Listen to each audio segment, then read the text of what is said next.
Madame Adebayo lived in a big house filled with gold, marble floors and shining lights, yet her heart was never truly happy. She had everything that money could buy, but her only son, Tund, was still alone. Every morning she saw him leave for work with a calm face, but she knew deep inside that he was lonely. He had worked hard to become one of the richest young businessmen in the city. People called him the Golden Son, but Madame Adebayo knew that all his success meant little without love. Many women came into his life, smiling sweetly, dressing beautifully and speaking softly. But after a few meetings, it became clear to her that they only loved what he had. His cars, his mansion, his money. None of them looked at him with real care.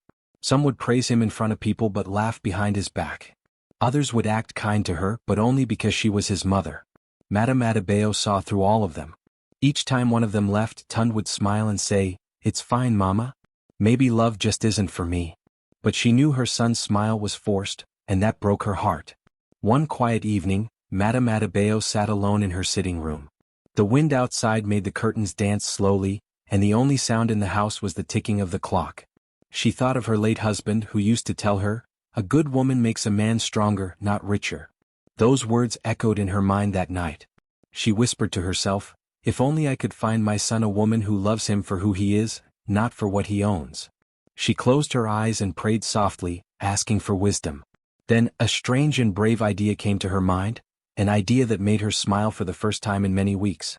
She said quietly, "If I cannot see the truth by standing above, maybe I should walk among them." The next morning she sat by her mirror, brushing her silver hair. Her maid, Beezy, looked surprised when she told her, "Beezy, I want you to find me an old uniform, one that a cleaner would wear." Beezy blinked, confused. "Madam, why would you wear that? You are the owner of this house." But Madame Adebayo only smiled and said, "Sometimes to see people's real hearts, you must hide your own crown." Later that day she visited her son's company. The large glass building of Adebayo Holdings stood tall against the sky. Employees in fine clothes rushed in and out. Madame Adebayo stood outside the gate, dressed in a simple brown gown and a worn scarf. Nobody recognized her. She looked just like any other old cleaner looking for work. When she entered, the security guard barely looked at her. He pointed toward the staff office and said, "Cleaners report there." Madame Adebayo nodded, hiding her smile. For the first time in many years, no one bowed, no one smiled politely, and no one tried to please her. She was invisible, and that was exactly what she wanted. Inside, she met the head cleaner, a woman named Amina. "We don't usually hire new people," Amina said, "but you seem strong for your age. Can you mop floors?" Madame Adebayo laughed softly. "Oh yes, my daughter. I can mop and sweep and even polish your boss's table." Amina chuckled. "Good. You start tomorrow. We call everyone here by first names only, so what should we call you?" Madame Adebayo paused for a moment, then said, "Just call me Mama Grace." It was the name her husband used to call her when they were young. It felt right. That night she went home quietly. Her son, Tund, sat in the living room working on his laptop. "You're going out again tomorrow, Mama?" he asked without looking up. She smiled and said, "Yes, my dear. I have some personal things to do." He nodded, thinking nothing of it. She looked at him for a moment, her heart heavy yet hopeful. He had no idea what she planned, but it was all for him. The next morning, Mama Grace walked into the office with a mop and bucket. The workers moved past her quickly, too busy to notice. Some laughed as they passed. One man whispered, "These old cleaners never rest." She said nothing. She only smiled and began to sweep the floor. As she cleaned, she watched how people behaved when no one important was watching. Some were kind, some were proud, and some were greedy. She saw how they treated the guards, the drivers, and the secretaries. She listened to their words and noted their actions. For the first time she saw the world from below, and it taught her more about people than all her years of wealth ever did. At lunch she sat in a quiet corner and ate bread with water. A few workers passed her by without a glance. But one young woman stopped. She had a gentle face and wore simple clothes. Her name tag read Amara. She smiled and said, "Mama, are you new here?" Madame Adebayo nodded. "Yes, my daughter. Just started today." Amara sat beside her and offered half of her rice. "Please eat. You've been cleaning since morning." The old woman smiled kindly. "Thank you, my dear. Most people here walk past me." Amara shrugged and said, "Maybe they're too busy.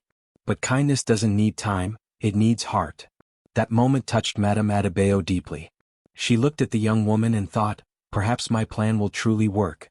Days passed and Mama Grace continued her work silently. She saw many faces but none shone brighter than Amara's. The girl greeted everyone with respect, even the guards. When a driver dropped his papers one morning, Amara bent to help him. When another worker spilled coffee, she cleaned it without complaining. She never tried to impress anyone, she was simply herself. Each night, Madame Adebayo went home tired but happy. Her plan was working. She was learning who truly had a good heart. One evening, as she removed her scarf and looked into the mirror, she smiled softly. "My son," she whispered, "you may not know it yet, but your heart's answer might be closer than you think." That night, she slept peacefully for the first time in many months, dreaming of a tomorrow where her son would smile, not as a billionaire, but as a man finally loved for who he truly was. The end. The sun rose softly over the city, painting the sky with shades of gold. Madame Adebayo stood before her mirror, tying a simple brown scarf around her head. Gone were her fine clothes and shining jewelry. She looked at her reflection and smiled quietly. "Now no one will see Madame Adebayo," she whispered. "They will only see Mama Grace." She took a small bag, filled it with a few old clothes and left the mansion before sunrise. The driver looked confused when she said she didn't need the car that day. "I'll find my own way," she told him kindly. "Today I begin something new." When she reached Adebayo Holdings, the large glass building stood tall and proud. The workers hurried through the gates, dressed in fine suits and skirts, holding files and phones. Nobody noticed the elderly woman walking slowly behind them. She looked like someone who belonged to a different world, a world far away from the luxury her family lived in. At the gate, the security guard asked, "Madam, who are you looking for?" She smiled softly. "I came for the cleaning job. My name is Mama Grace." The guard nodded and called the cleaning supervisor, a tired-looking woman named Amina. When Amina arrived, she looked at her from head to toe and said, "You seem strong for your age. Are you sure you can handle the work?" Mama Grace nodded. "Work has never hurt anyone, my child. I can sweep, mop, and polish better than most." Amina smiled a little. "All right then.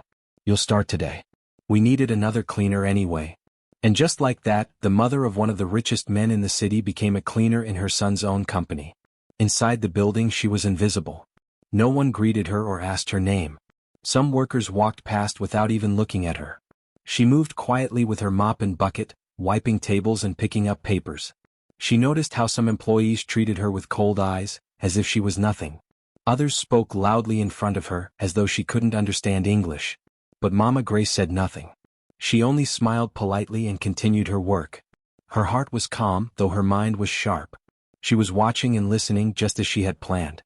By mid-morning, she began to notice a young woman who stood out. Her name tag read Amara Ease.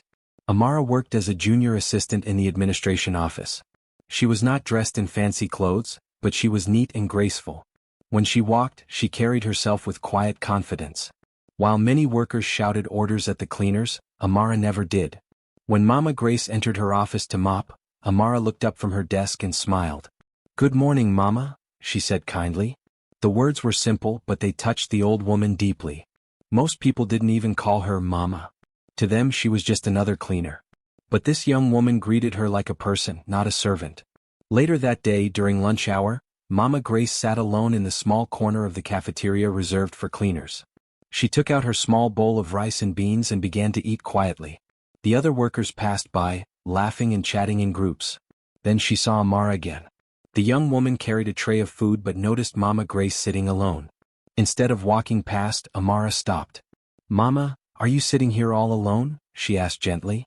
Mama Grace smiled. "Yes, my dear. It's peaceful here." Amara looked around and then sat down beside her. "You don't mind if I join you?" The old woman shook her head. "Of course not, my child." They ate together and soon Amara started talking about her life. She told Mama Grace that she was from a small town outside the city, that she lived with her younger sister, and that she had been working at Adebayo Holdings for 2 years. She didn't complain about her struggles. Instead, she spoke with gratitude. "I may not have much," Amara said, "but I have peace. And that is enough for me." Mama Grace listened quietly, smiling to herself. This one is different, she thought. She speaks with contentment, not greed. When lunch was over, Amara packed up her tray and said, "Mama, I always bring extra food. Tomorrow I'll bring some for you too." Mama Grace chuckled softly. "You don't need to do that." Amara smiled. "I want to." You remind me of my late mother." Those words touched the old woman's heart. For the rest of the day she couldn't stop thinking about Amara. In the afternoon, Mama Grace continued her cleaning rounds. She noticed how Amara treated everyone the same, from the managers to the guards. When one of the office boys spilled coffee, Amara helped him clean it up, even though it wasn't her job. When an older worker dropped her papers, Amara bent down to help her pick them up. Madame Adebayo had seen rich people fake kindness many times, but Amara's actions were pure and natural. There was no pretending in her smile, no expectation in her good deeds. A few days passed and Mama Grace grew fond of the young woman. Sometimes Amara would come early and greet her with breakfast. Other times she would stop by just to talk. The other workers teased Amara, saying, "You talk too much to that cleaner." But she only laughed and replied, "She's a person, not a chair." One afternoon, Mama Grace saw something that confirmed her belief. A group of office workers made fun of one of the janitors for his old shoes. Amara walked by and said softly, "Don't mock him. Tomorrow it could be you." The others laughed, but she ignored them and gave the janitor a small envelope quietly before leaving. That night, as Mama Grace walked home, she smiled to herself. "This girl," she murmured, "she shines in a room full of pride." When she returned home, Tund was in the living room reading reports. He didn't know where his mother had been all day. "Mama, how was your outing?" he asked. "It was good," she said, hiding her smile. "I met someone special today." He laughed lightly. "You always meet interesting people, Mama?" She nodded. "Yes, but this one is truly different." Tund didn't understand her words, but she did not explain. She kept her little secret close to her heart. As she lay in bed that night, she thought of Amara's gentle smile, her humble words, and her kind spirit. Maybe, she thought, this is the woman I've been waiting to find for my son. Her heart felt light for the first time in a long while. She prayed quietly before sleeping, thanking God for guiding her steps into the life of a young woman whose heart was pure. The next day, when Mama Grace entered the company again, she didn't feel like a stranger anymore. She felt as if she had found a purpose, and a reason to believe that true love might still exist in a world ruled by wealth and greed. The end. Madame Adebayo had watched Amara for many days. Every time she saw the young woman, her heart grew warmer. Amara's kindness was not just a show, it was part of who she was. But Madame Adebayo needed to be sure. She had met many people who acted kind at first but changed when tested. So, she decided to see if Amara's goodness was real even when no one was watching. One sunny afternoon, Madame Adebayo went to the company as usual, dressed in her brown gown and scarf. She held her mop and bucket, moving slowly through the hallway. The workers walked past her, busy and loud, some laughing, some carrying files. She looked at the clock. It was almost lunchtime, the perfect time for her little test. She placed her hand on her head and let out a soft groan. Then she sat down by the wall and pretended to be weak. She leaned her mop against the wall and closed her eyes, breathing heavily as if she was sick. People saw her but kept walking. One man looked at her and said, "Ah, Mama Grace, maybe you are tired. Take rest," then left without helping. Two ladies passed by and whispered, "She is old. Maybe she should stop working." No one stopped. Then, after a few minutes, Amara came out of her office, holding a file. She saw Mama Grace sitting on the floor and dropped the file immediately. "Mama, what happened?" she asked, kneeling beside her.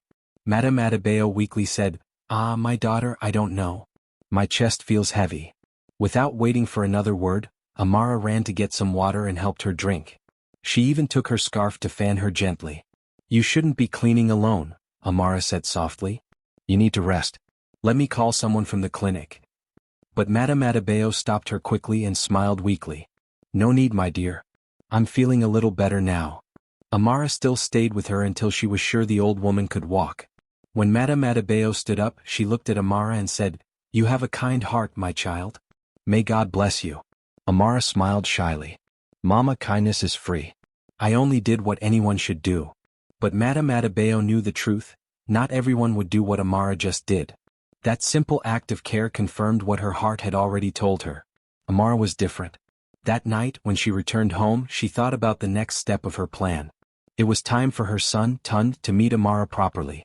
If Amara was truly the right person, then Tund would see it himself. Not because of wealth or looks, but because of the person she was inside. The next morning, Madame Adebayo visited the company again. This time, she asked the human resource officer to suggest someone honest and hardworking to assist her son with a new business project. She did this quietly, using her secret influence as the unseen owner behind the scenes. After a short discussion, the officer said, "Madam, we have a young lady named Amara Ease. She's hardworking and disciplined." Madame Adebayo smiled secretly. "Yes, let her work with him." When Amara got the message that she had been selected to assist the company's CEO, she was shocked. "Me?" she asked. "There must be a mistake." Her colleague said, "No mistake. The boss wants you on the new project." Amara's heart beat fast. She had never worked directly with Tunde Adebayo before. Everyone in the office respected him. He was known to be focused, serious, and never late for a meeting. People said he was kind but distant. She felt nervous but also excited. The next day, Amara entered Tunde's office for the first time. He sat behind a large desk, reading through files. When he looked up, his face was calm but sharp. "You must be Amara," he said. "Please sit. We have a lot to do." Amara nodded politely. "Yes, sir." At first, their meetings were quiet and professional. Amara spoke only when asked questions. She worked hard, typing reports, checking numbers, and organizing schedules. Tunde noticed her discipline but didn't say much. Days turned into weeks and slowly things began to change. Sometimes they stayed late in the office together, finishing documents. Amara would make him coffee when he looked tired. At first he refused. "You don't have to do that," he said. She smiled and replied, "I know, sir, but you look like you need it." He took a sip and for the first time in days he smiled. As time went on, Tunde began to notice the small things about her, how she always spoke kindly to everyone, how she never complained, and how she treated the janitors with the same respect she gave him. One evening, he overheard her comforting a junior worker who was about to lose her job. "Don't cry," Amara said. "You can always start again. Life is never finished until you stop trying." Those words stayed with Tunde. He realized she had something rare, a peaceful strength. Meanwhile, Mama Grace kept watching everything quietly. She saw the way her son began to smile more often when Amara entered the room. She saw how they laughed while working late, sharing stories about their childhoods. Sometimes when she passed by the office with her mop, she heard Amara's soft laugh and Tunde's calm voice answering. It made her smile behind her scarf. One night after everyone left, Mama Grace stayed behind to clean. She saw her son sitting alone in his office looking thoughtful.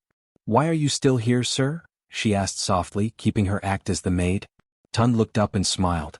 "Mama Grace, I think I've met someone interesting." She raised an eyebrow, pretending not to know. "Oh, someone from work?" He nodded slowly. "Yes. She's humble, gentle, and different from anyone I've met. When she talks it feels peaceful." Mama Grace smiled behind her mop. "Then maybe you should listen to your heart, sir?" He laughed a little. "You sound like my mother." She chuckled quietly. "Ah, wise mothers think alike." As she left the office that night, her heart was full of joy. Her plan was working better than she imagined. Her son was finally seeing a woman not through money or beauty, but through her soul. Days later, when Tunde and Amara completed their project, the board praised their teamwork. Tunde proudly mentioned Amara's name, saying, "Her dedication made this success possible." The staff clapped and Amara blushed, trying to hide her shy smile. Madame Adebayo stood at the back of the hall, pretending to mop the floor, but her eyes shone with tears. She had seen everything she needed to see, a woman with a true heart and a son beginning to rediscover happiness. That evening, as the sun set over the city, Madame Adebayo sat outside the building, feeling the cool breeze on her face. She thought of her late husband and whispered, "Our son is finally finding love, the kind that money cannot buy." Her plan had started as a test, but now it was becoming something real. The pieces were falling into place, and soon, both Tunde and Amara would learn the truth about the old cleaner who had changed their lives without them even knowing. Tunde walked into his house earlier than usual that evening. The lights in his study were still on, which was strange because he hadn't told anyone he would be home early. As he stepped inside quietly, he saw Mama Grace sitting at his desk. She was reading through a pile of financial reports and taking notes as if she owned the place. For a moment he thought his eyes were deceiving him. "Mama Grace?" he said in surprise, his voice low but firm. "What are you doing with my documents?" The old woman looked up slowly. Her eyes were calm, almost knowing. Then a gentle smile spread across her face. She sighed and placed the papers down carefully. "Because I am not your maid, my son," she said softly. "I am your mother." Tunde froze where he stood. The words echoed in his ears. For a few seconds he could not move or speak. He stared at her, the woman he thought was just a simple cleaner, and suddenly he saw beyond the plain clothes and headscarf. The way she carried herself, her grace, her eyes, all of it now made sense. "Mama?" he whispered finally, his voice trembling. "Yes, Tund," Madame Adebayo said with tears in her eyes. "It is me. I had to see the truth with my own eyes. I wanted to know if there was anyone around you who cared about you, not your wealth." Tund took a step back, still struggling to understand. "You pretended to be a maid? At my company?" "Yes," she said quietly. "And I do not regret it. I needed to find the kind of woman who would love you for who you are. So I cleaned the floors, served tea, and listened. I watched how people treated those they thought were beneath them. Most of them failed that test. But one person shined like light in darkness." Tund immediately knew who she meant. "Amara," he said. Madame Adebayo nodded. "Yes, my son. She is kind, respectful, and humble. When I pretended to be sick, she was the only one who stopped to help me. Everyone else walked away. She never once looked at me with disgust. Instead, she treated me like a human being." Tund slowly sat down, trying to process everything. He thought about Amara, her quiet laughter, her gentle smile, the way she never bragged or tried to impress him. She was different from all the other women he had met. When Amara found out about the truth the next morning, she could not believe it. Her hands shook and her face turned pale. She had always respected Mama Grace, but now she realized she had been speaking so freely to the mother of her boss, the mother of a billionaire. She felt embarrassed and frightened. She went straight to Tund's office, her heart beating fast. "Sir," she said nervously, "I am so sorry. I didn't know. Please forgive me if I ever said or did anything wrong. I never meant any disrespect." Tund looked up at her. There was no anger in his eyes. Instead, he smiled gently and stood up. "Amara," he said softly, "you have nothing to be sorry for. You've shown me what money can't buy, kindness." Amara's eyes filled with tears. "But your mother, she must be so disappointed that I didn't recognize her," she said. Tund shook his head. "She's not disappointed. She's proud. You passed her test without even knowing it." At that moment, Madame Adebayo entered the office. She was no longer dressed as Mama Grace. She wore her elegant clothes again, her head held high, but her face was warm and kind. Amara stood quickly, feeling small in front of her. "My child," Madame Adebayo said softly, "please don't be afraid. I owe you gratitude, not anger. You showed compassion when others showed pride. You treated me like family even when you thought I was just a cleaner." Amara blinked back tears. "I was only doing what I thought was right, Ma," she said quietly. Madame Adebayo smiled. "And that is what makes you special." Tund watched the two women with a mixture of admiration and emotion. For the first time he realized how blind he had been. He had always looked for love in grand gestures, fancy events, and elegant women who spoke softly but cared only for luxury. Yet the woman who truly saw him was the one who never asked for anything. That evening, Tund sat with his mother in the garden. The air was cool and the night was quiet except for the sound of crickets. "Mama," he said after a long silence, "you went through so much trouble just to help me find love." Madame Adebayo smiled. "A mother's heart never rests, my son. I could not sit in that mansion and watch you give your heart to people who didn't deserve it. I had to be sure. And now I am." Tund looked up at the stars. "She is truly different," he said softly. "When I'm with her, I feel peace. She never tried to impress me. She just cares." His mother nodded. "That's how you know it's real. True love does not shout, it simply shows." The next day, Tund called Amara to his office again, not as her boss but as a friend. They talked for hours and she began to relax around him. He told her stories from his childhood, and she laughed at how different he was from the serious man she thought she knew. As they spoke, Madame Adebayo watched from the hallway, smiling. Her plan had worked better than she expected. She had found the woman her son needed, not a queen of wealth but a queen of heart. Later that evening, when Amara left the building, Tund stood at the window watching her go. Something inside him had changed. He finally understood what his mother had been trying to teach him all along. Money could buy houses, cars, and clothes, but it could never buy warmth, compassion, or sincerity. Only a genuine heart could give those freely. From that day, Tund treated everyone around him with more kindness. The staff noticed it too. The once distant and busy billionaire now greeted his workers by name, asked how they were doing, and even shared jokes with them. Madame Adebayo saw this transformation and smiled proudly. Her son had learned his lesson, and he had found someone who reminded him what truly mattered. And though Amara still felt shy around Madame Adebayo, the older woman always treated her like family. Deep down, both of them knew that something beautiful had begun, something honest, pure, and rare. That night, as Tund sat by the window, he whispered to himself, "Thank you, Mama Grace." And from her room down the hall, Madame Adebayo smiled knowingly, whispering back, "You're welcome, my son." Months had passed since the truth came out, and life had slowly returned to normal for everyone. But something had changed. Something beautiful and gentle was growing between Tund and Amara. Every day they found new reasons to smile together. They worked side by side at the company, shared quiet moments during lunch, and sometimes talked until the evening lights filled the sky. Tund no longer saw Amara as just an employee. He saw her as the woman who made his heart calm, the woman who treated everyone with kindness, no matter their position. Whenever he looked at her, he remembered how she had once knelt beside his mother, helping her when she pretended to faint. That moment had shown him what real love looked like, selfless, simple, and true. Amara, on the other hand, never imagined that her life would take such a turn. She had grown up in a humble home, raised by her aunt after her parents passed away. All she wanted was to live an honest life, work hard, and take care of the people she loved. She had never thought of falling in love with a man like Tund, a man of wealth and status. But Tund was not like others. He was gentle, patient, and sincere. He listened to her dreams, respected her thoughts, and treated her as an equal. One evening, as the sun began to set, Tund asked Amara to meet him in the company garden. The same place where they used to sit during their breaks and laugh about the little things in life. When Amara arrived, she saw lights hanging from the trees, soft music playing, and flower petals scattered on the grass. It was simple but beautiful, just like their love. Tund stood beneath the old mango tree, holding a small box in his hand. His heart was beating fast. When Amara walked closer, he smiled nervously. "Amara," he said softly, "you came into my life when I least expected it. I was surrounded by people who only saw my wealth, but you saw my heart. You treated my mother with love when you thought she was just a maid. You taught me that kindness is the greatest treasure." Amara's eyes glistened with tears. She opened her mouth to speak, but no words came out. Tund took a deep breath, went down on one knee and said, "Amara, will you marry me?" Amara covered her mouth in surprise. Tears rolled down her cheeks, and for a moment she couldn't move. Then she nodded, smiling through her tears. "Yes, Tund." "Yes," she said softly.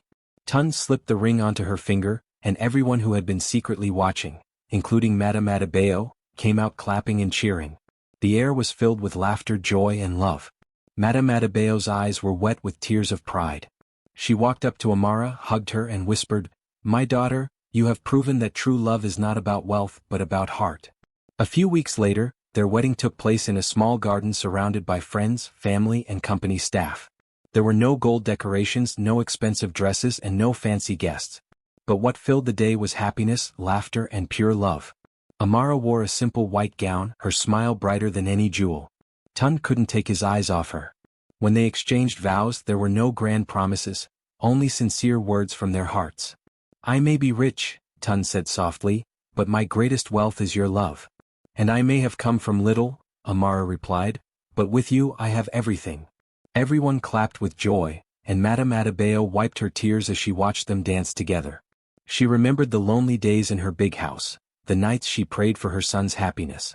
Now, seeing him laugh with Amara, she knew her prayers had been answered. After the wedding, Tund and Amara built a home of their own, not a grand mansion but a warm and peaceful house filled with love.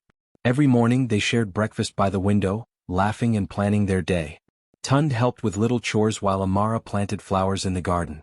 They made sure that everyone who worked for them was treated with respect. No one in their home was ever looked down upon. Madame Adebayo often visited, always bringing gifts and blessings. Sometimes she would sit in the garden and watch the two of them playfully chase each other around like children. It reminded her of the days when she first met her late husband, how love, when pure, could make life beautiful even in its simplest form. The story of Tund and Amara spread quickly. People in the company still talked about how the maid turned out to be the billionaire's mother and how a humble assistant became his bride. But beyond all the talk and surprise, there was a lesson that everyone remembered, that real love is never built on money, beauty, or fame. It is built on kindness, honesty, and heart. One evening after dinner, Tund and Amara sat outside watching the stars. The air was calm and the night was full of peace. Amara rested her head on Tund's shoulder and said, "I still can't believe your mother did all that just to find me." Tund chuckled softly. "That's how she is," he said. She wanted to be sure the woman in my life would love me, not my bank account. Amara smiled. Well, she found the truth in the simplest way. Yes, Tund said, looking at her lovingly. Because real hearts are seen in small actions, not in big words. Madame Adebayo joined them shortly after, holding 2 cups of tea. She sat beside them and smiled. My children, she said warmly, this is all I ever wanted, to see love that is true and strong. You have both made me proud. They spent the rest of the evening talking, laughing, and watching the stars. The wind carried their laughter across the garden, the same garden where their story began. Years later, Tund and Amara continued to live with the same humility and kindness that brought them together. They started a foundation in memory of Mama Grace, helping young women find jobs and education. Whenever people asked Tund why he chose Amara, he would smile and say, because she was rich in the one thing money can't buy, a good heart. Their home became a place of hope and peace, where everyone was welcome. Madame Adebayo often said, wealth fades but love remains. And so, the story of the billionaire's mother who pretended to be a maid ended not with riches or power, but with something far greater, the joy of finding true love that asked for nothing in return. From that day on, their lives were filled with laughter instead of loneliness. Kindness became their greatest treasure, and everyone who heard their story learned one simple truth: real love cannot be bought, it must be felt. The end.